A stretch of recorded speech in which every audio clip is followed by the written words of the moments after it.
here we are at Grayland Park. Can you believe in the 1960s, this was New Zealand's premier track and field athletic stadium. The whole family was involved in track and field. My dad had represented New Zealand in 4 Olympic Games, and my mother, my sister and I all represented New Zealand in track. And this was our lives. We trained here, and the sort of exercises that we did in training for track and field became the exercises that we put into Body Attack.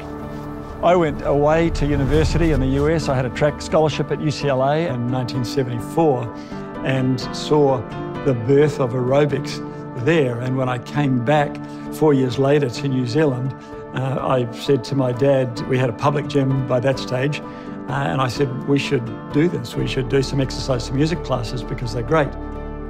We wanted to do something which was more like what we did, which was track and field training. High knee running, sprint thrusts that we call mountain trainers now, actual running around the room like we used to run around the track, and shuttle runs and things like that, along with a bunch of the old traditional sports conditioning exercises, some of the old calisthenics that have been done forever. And really what we did then was we created the world's first modern athletic group workout. This was totally revolutionary. When we introduced this to New Zealand in 1979, 1980, no one had ever seen anything like it. We had people lining up the streets for 50 metres to get in, to come down the stairs into our basement studio. And people just went nuts for this stuff. Really, the studio would comfortably hold about 60, maybe 80 people, and we were cramming up to 150 people in there. It was insane. Body Attack is still really what it was in 1980. It's still the same workout. It's a basic sports conditioning workout that is based on track and field.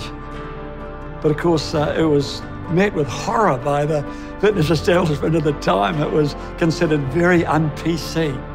Body Attack was scientifically ahead of the game when it first came out because most people were steady state training in those days. They were just spending a long time on a treadmill at low intensities doing the same thing over and over again. And Body Attack created this new approach to exercise. We worked out at a high base of intensity, and then we had these little spikes of intensity on top of that took people into these higher training zones, which just hadn't been done in those days. And now the science has caught up with that. There's a lot of science around those spikes of intensity being really effective at transforming fitness and body composition.